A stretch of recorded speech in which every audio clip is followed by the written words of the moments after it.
हमें तो अपनों ने लूटा, गैरों में कहाँ दम था। ये कहावत तो हम सब ने सुनी है, लेकिन इस कहावत को आज चरितार्थ कर रहा है राजनीतिक गलियारों में अमित महतो का एक बयान। दरअसल अमित महतो ने सोशल मीडिया पर अपना एक बयान डाल करके खूब चर्चा बटोर रहे हैं, लेकिन अब इसकी चर्चा जो है वो हर तरफ हो रही है, चाहे वो फेसबुक हो, ट्विटर हो या फिर सोशल मीडिया हो। हमारे साथ खुद अमित महतो ही हैं, हम उनसे बात करेंगे। अमित महतो जी, आपने बयान तो डाल दिया, लेकिन अब इसकी चर्चा जो है वो बड़े स्तर पर हो रही है। अगर हम आप ही की पार्टी के मंत्री की बात करें तो उन्होंने भी अपनी इस प्रतिक्रिया को पत्र के माध्यम से लिखा, लेकिन आपने सीधे तौर पर एक बड़ा सा अल्टीमेटम दे दिया सरकार को। क्या वजह आन पड़ी? जी देखिए मैडम, ये जो चर्चा वाली विषय आपने कही, चर्चा बटोर रही है, चर्चा और चर्चा करवाना हमारा मकसद नहीं है जी। हमारा मकसद है, हमें हमारे अधिकार चाहिए, हमें हमारा हक चाहिए।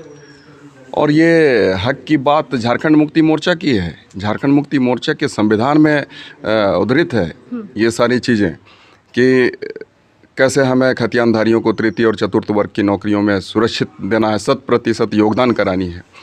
तो ये हमारा जो है मांग है, जायज़ है। ये मेरी मांग नहीं है, झारखंड मुक्ति मोर्चा की मांग है। परंतु आज के समय में गड़बड़ियाँ हो रही है, और चूँकि आज सत्तासीन है हमारे बड़े भाई हेमंत जी हैं जी, और झारखंड मुक्ति मोर्चा की सरकार है, और गलत नीति, जैसे कि आप देखेंगे कि हमारे जो अभी JSSC के जो एग्ज़ाम है, विज्ञापन निकला भी है, उस पर क्या है कि 10वीं पास और जो इंटर पास जो बच्चे हैं, चाहे जो भी हो, तो वो लोग सीधा सीधे हमारे नौकरियों पर कब्जा करेंगे। तो ये हमारा अधिकार का हनन नहीं तो फिर क्या है? ऐसी नीति हमको नहीं चाहिए। हमें खतियान आधारित नीति चाहिए, नियोजन नीति उसी आधार पर बननी चाहिए। और अभी आप देख रही होंगी कि भाषा, जिस तरीके से बाह्य भाषा को, जो कि हमारी यहाँ की भाषा नहीं है, हमारी यहाँ की भाषा तो अब जानती हैं, हो है, खुड़ुक है, कुरमाली है, पचपरगनिया है, खोरठा है, तो इन सारी भाषा, और हम लोग ये अमित जी, आपने भाषा की बात कही, लेकिन जब आप विधानसभा के अंदर होते हैं, आप जब अपनी बातों को रखते हैं, तो आप जो भाषा का इस्तेमाल करते हैं वह हिंदी भाषा का इस्तेमाल करते हैं, जो सभी लोग समझ पाते हैं। तो ऐसे में एक वो भाषा को आप मान्यता देने की बात नहीं कर रहे हैं जिसे पूरी दुनिया समझती है, आप ऐसी भाषा को मान्यता देने की बात कर रहे हैं जिसे एक तबका ही समझता है। हम मान्यता देने की बात नहीं कर रहे मैडम, हम तो बात कर रहे हैं क्षेत्रीय भाषा की। क्षेत्रीय भाषा हर एक स्टेट की अपनी अलग अलग है, और हर एक स्टेट में उसको प्राथमिकता दी गई है ताकि उसका भविष्य संरक्षित हो सके, वहाँ के लोगों का रोजगार सुरक्षित हो सके। तो हम तो अपनी बात कर रहे हैं, हम कहाँ हम हिंदी और अंग्रेजी के बारे में बात करना चाहेंगे? क्यों हम भोजपुरी के बारे में बात करना चाहेंगे? क्यों हम उर्दू के बारे में बात करना चाहेंगे? क्यों हम अंगिका और मैथिली के बारे में बात करना चाहेंगे? तो ये हमारी भाषा नहीं है। हमारी क्षेत्रीय भाषा तो ये है जो हम घर में बोलचाल की भाषा में प्रयोग करते हैं। तो ये हमारी, हम उर्दू की बात कर ले, उर्दू को हम सम्मान देते हैं। उर्दू मजहबी भाषा है, हमारे मुस्लिम भाइयों की भाषा है, लेकिन हमारे यहाँ कहीं किसी के घर में उर्दू नहीं बोली जाती है। और उर्दू जो है, हम चाहते हैं कि वो जो मजहबी भाषा है तो उसका यहाँ पर क्षेत्रीय भाषा के रूप में यहाँ पर सरकार न लाए।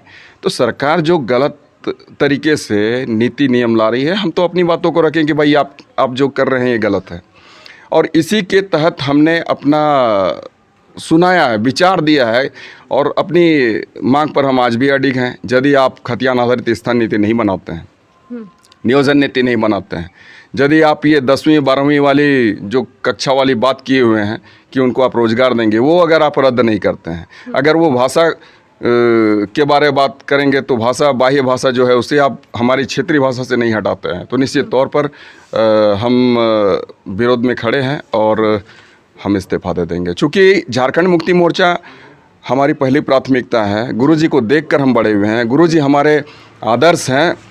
गुरुजी का एक सपना था कि झारखंड हमारा बनाना है, और झारखंड के लोगों को समृद्ध खुशहाल भी बनाना है। झारखंड हमारा खुशहाल प्रदेश दिखना चाहिए, बनना चाहिए, ये हमारे गुरुजी का सपना था। तो गुरुजी आज आधे सपने को पूरा किए हैं, झारखंड बन गया, झारखंडी हम कहलाते हैं। लेकिन उनका जो एक सपना अधूरा बना हुआ है कि कैसे हमारे झारखंडी खुशहाल होंगे, कैसे हमारा झारखंड समृद्ध होगा, उस झारखंड के कल्पना, उनके जो ये सपने थे उन सपनों को साकार करने के लिए आज हम उनके पदचिन्ह पर चल रहे हैं। और चूंकि आज गुरुजी आज अस्वस्थ हैं, आज निर्मल महतो का सपना यही था, विनोद बाबू का सपना यही था, तो आज हम गुरुजी के सपने को आगे बढ़ाने का काम कर रहे हैं, तो कोई गलत नहीं कर रहे हैं। बिल्कुल अमित जी, आप वही बातें बोल रहे हैं इस वक्त जो आपने विधानसभा चुनाव के दौरान आपकी पार्टी ने जिन मुद्दों को उठाया था। अगर जेपीएससी की भी हम बात करें तो जिस वक्त रघुवर दास की सरकार थी, आप लोगों ने विधानसभा में भी इस मुद्दे को जोरदार तरीके से उठाया था। आज आपकी सरकार है, बेरोजगारी की भी बात आप लोगों ने की थी, लेकिन वो सपना कहीं से भी साकार होता हुआ नहीं दिख रहा है। तो क्या लग रहा है कि हेमंत सोरेन जो है मुख्यमंत्री बनने के बाद उन वादों को भूल गए हैं, जिसकी वजह से आपको जो है वो सोशल मीडिया पर आकर अपनी बातों को रखना पड़ रहा है? जी बिल्कुल, ये जेपीएससी और जेएसएससी हमने तो पहले भी कहा कि ये भ्रष्ट आयोग के रूप में पूरे हिंदुस्तान में शुमार हो रही है। तो ये गलत है, आयोग की जो अभी कार्यशैली है वो गलत है। अब तक जितने भी जेपीएससी के एग्ज़ाम लिए गए हैं सारे विवादास्पद रहे हैं, और तमाम जेपीएससी के एग्ज़ाम्स के जो परीक्षा फल आए वो सारे कोर्ट में पड़े हुए हैं। तो अगर हमारी भी सोच थी, तमन्ना थी कि भाई हेमंत दा के पीरियड में जी जो भी जेपीएससी एग्ज़ाम लिए जाएं वो विवादों से परे रहे, कोई विवाद नहीं हो, किसी भी हमारे बच्चे बच्चियों को धरना प्रदर्शन करने का अवसर न मिले।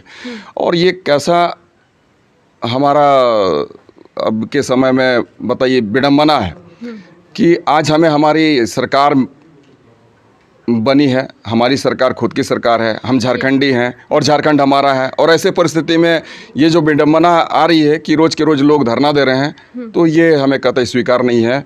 ये भाषा को लेकर, ये 10वीं और इंटर पास वाले बच्चों को जो नियोजित करने की एक साजिश जो बाहरी लोगों को की जा रही है उसको लेकर, या फिर आपका जेएसएससी और जेपीएससी को लेकर, अमित जी तो हम बर्दाश्त नहीं जी करेंगे। बिल्कुल अमित जी, आप एक युवा हैं और बेसिकली युवाओं को आप लोगों से काफ़ी उम्मीद है। झारखंड के मुख्यमंत्री भी युवा हैं, लेकिन जब बात जेपीएससी की जैसे अब भी आपने उठाई है कि भ्रष्ट है, लेकिन लंबे समय तक वो आंदोलनरत रहे हैं, उन्हें उम्मीद थी कि आप आएंगे, उन्हें समर्थन करेंगे, उनके बीच खड़े होंगे। अभी जैसे जो छात्र नेता है मनोज यादव, उनका भी बयान सामने आया है, आपके पोस्ट पर उन्होंने प्रतिक्रिया दी है और उन्होंने यही सवाल उठाया है कि क्या वजह आन पड़ी कि इतना समय लग गया अमित महतो जी को अपनी बात को रखने में?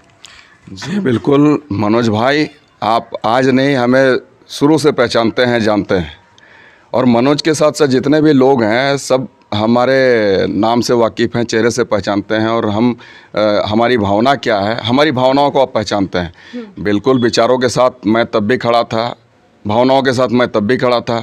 मनोज जी से भी हमारी बात होती थी, मनोज भाई सच सच बता दीजिए कि मैं आपके साथ था कि नहीं था, और अब ज़रूरत होगी तो निसंदेह आप कहें, जहाँ भी ज़रूरत होगी मैं आपके साथ खड़ा हूँ, सशरीर खड़ा हूँ, और उसके लिए प्राण त्यागने के लिए मैं तैयार हूँ।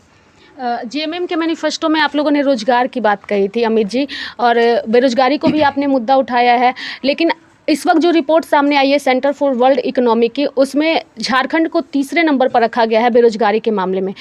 क्या लगता है इस रिपोर्ट के सामने आने के बाद कि आप लोग विफल रह गए छात्रों को रोजगार देने में, युवाओं को रोजगार देने में, जबकि इतने सरकारी पद खाली हैं, चाहे वो गृह विभाग में हो या फिर स्वास्थ्य विभाग में हो या फिर शिक्षा विभाग में हो? एक बार नीति बन जाएगी ना तो फिर देख लीजिएगा, हर विभाग में हमारे ये लोग नजर आएंगे, चाहे शिक्षा विभाग की बात करें या फिर जिस विभाग की बात कर लें।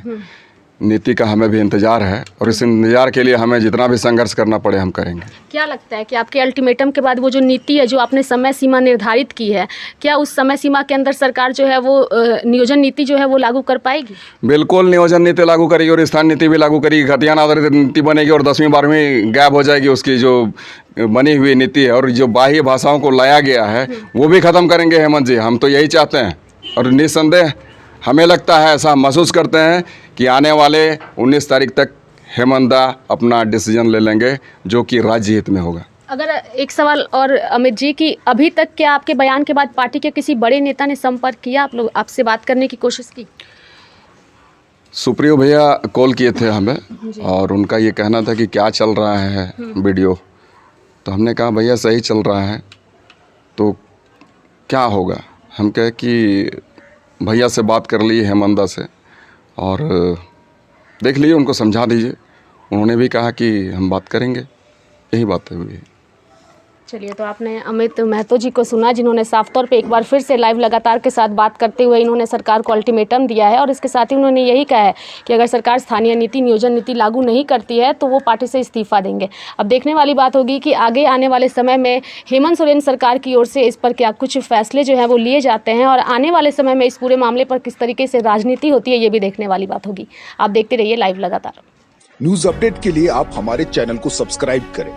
आप हमें फेसबुक और इंस्टाग्राम पर भी फॉलो कर सकते हैं। बने रहे लगातार.in के साथ।